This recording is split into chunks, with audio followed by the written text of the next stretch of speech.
Tuni ni ko a Pathenin hitabanga ng hozo si koma holim teke dinga pamantam ta epikit zalin lopinazaw si Pathen sang tahan. Tuni ahi Pathen ni khat tu say pa into asay ka ngay zing Liza Pathenin holim pina God the first designer ti chung chang ahi pa chom cha ene ki holim khom ki diu kanomin hem Genesis bung thum chang segi lama evena hele chuta chun ani gel honin amil lam hon akikeo do tan asago keu ahil hon jong akihe do honin heze chun thei chang na chu akil mat honin kai phalengin akikai hon tan hi akitin hem chang som nil khalama evena hele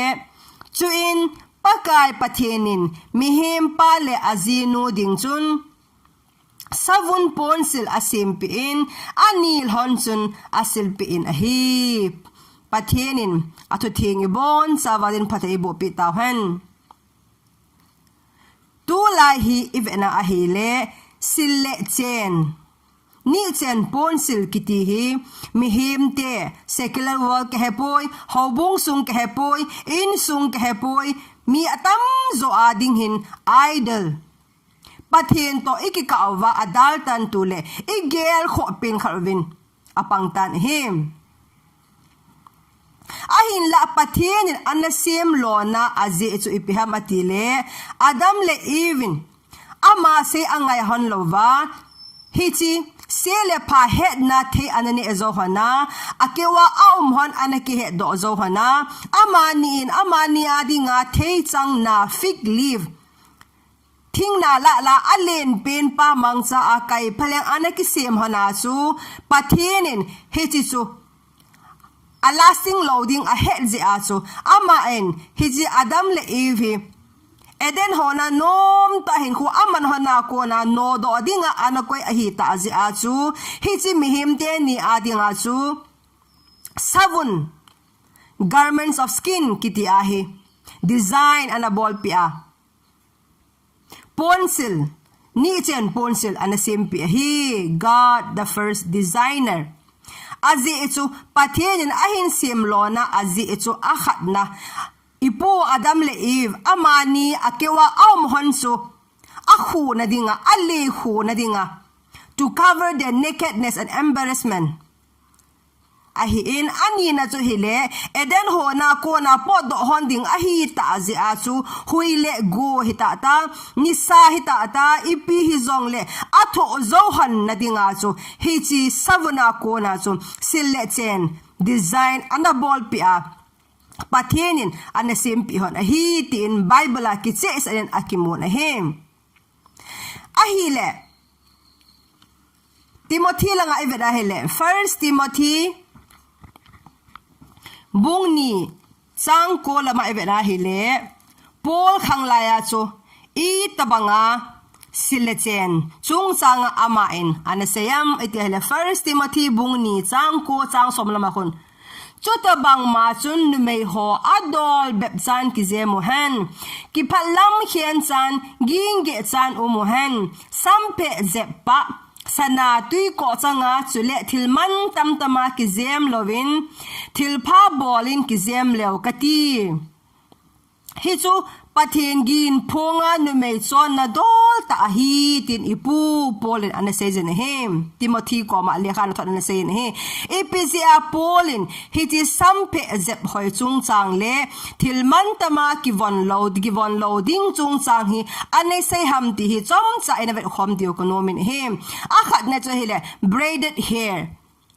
sampe zep hoi zep pa loading ipiza anase ha matile hi chi Paul khang laya su numei ho hin asamu hi sana ke hepoi pearl tui ko chang ke hepoi ai lawal costly jewelry a hi asamu ana zep pa the ziwa hi tia chu howina hungziu ahin ahem hi chi zi a chu mi tam time epiham kipalna kilet sana hitabang abol no na azi cho hile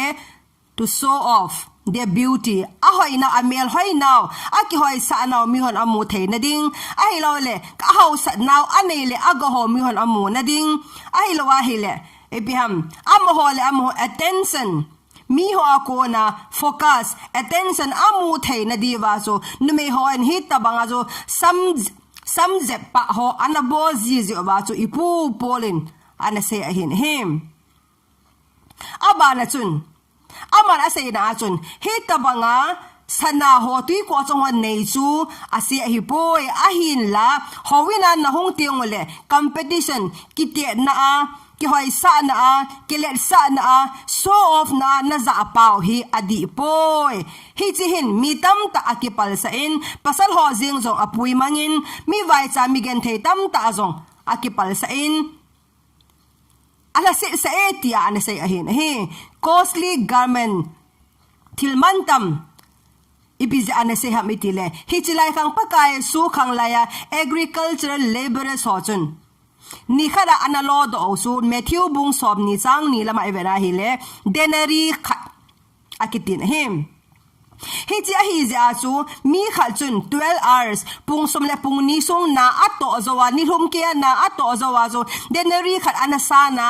wages daily wages ana hi a hi le hichi lai khanga nu mei ho ki won na chu mi house ho ai lo le nu mei ho ana ki won now aman tam dan chu bol khang lai a chu zangale denary zagit ki ka hi anaki wanjiu hi ji chu ipi hamatia hi le mi khalin laborers khalin kumni song kumthum song ahin lodo wages khal chu nu mai khalin akiwana hi le ji chu am hodinga kipalna am hodinga idol Pathen sanga silecha anigel kho zo zi ovaso polin hiti pa so tilman tama ki zep loading hi ti pa so anase ahin him chukele hobung sunga nasata ibham hitabanga tilman tamtama wanman tamtama ahong ki wan tingole envy eng sitna thang sitna adi sara nume genti ha saho ahilawa hile hitabang ahos hola azong su nasata kite na church aso worship na Pathen hawa hong bang waso hichi am ho zo si minuti ho zo si nume ho zo si chu Pathen hawa howina hong jeng wang wa chu so of na dinga kele sa na dinga ai lawa hele mi to kite na dinga silechan ahin ki wanwa sampe je phai ahin bozi ahin hem hichi hobung songa hitsan ge ya boina kite na hong parchun hobung sung ke hilowa polama non-believers so Pathen holo hon jong ahin mo do atawin Pathen holo ho jeng in jong criticize say sit na dem na nasata in ahin nei pantawin hem he je aso polin tilman tama ki wanding le braided hair sampe je hoi ho bo loading dan hi chu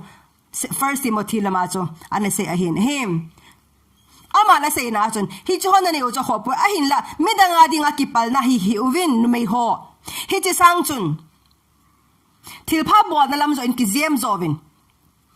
tia til khona anane ahin hem chukile tu lai khanga modern days I ho khangla evera hi zong le dress selection kiti hi mi tam ta dinga son sit na elol hep na kipal na immorality elole til dang za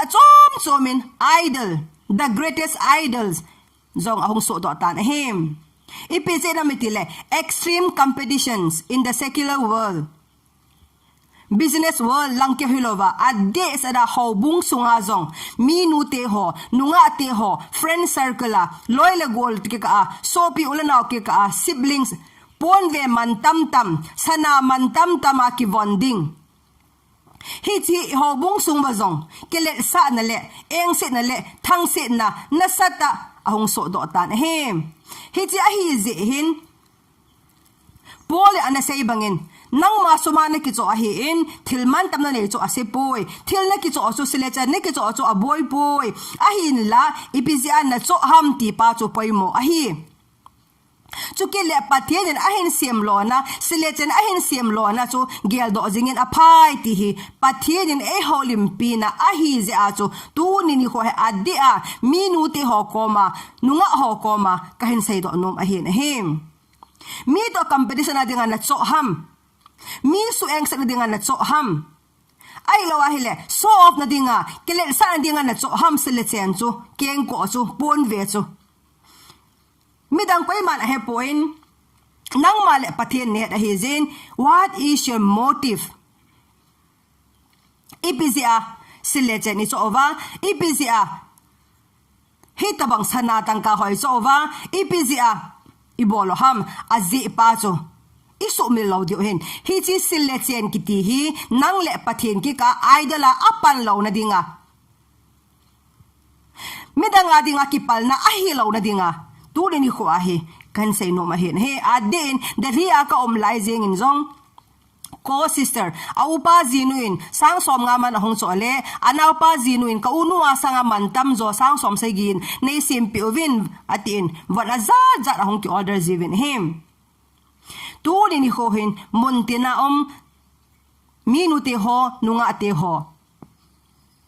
Don't forget the intention of God. Pathen in sile Chen Ahin sim Lona azi etu hai milowin mi to kite na ding hilowin kilil sa na ding hilowin kibot hay sa na ding hilowin ay lawa hile mi ding akipal na ding hilowin amen ingay sa adzia malain sunga ding angay sa ahizin sile Chen so hiti mi to kite na ding wang hidahan Pathen Ahin sim Lona hi geldo zinguti ti atsay na ding apakay mena kante mo hi kakipa Pathen patay bo pitahon amen.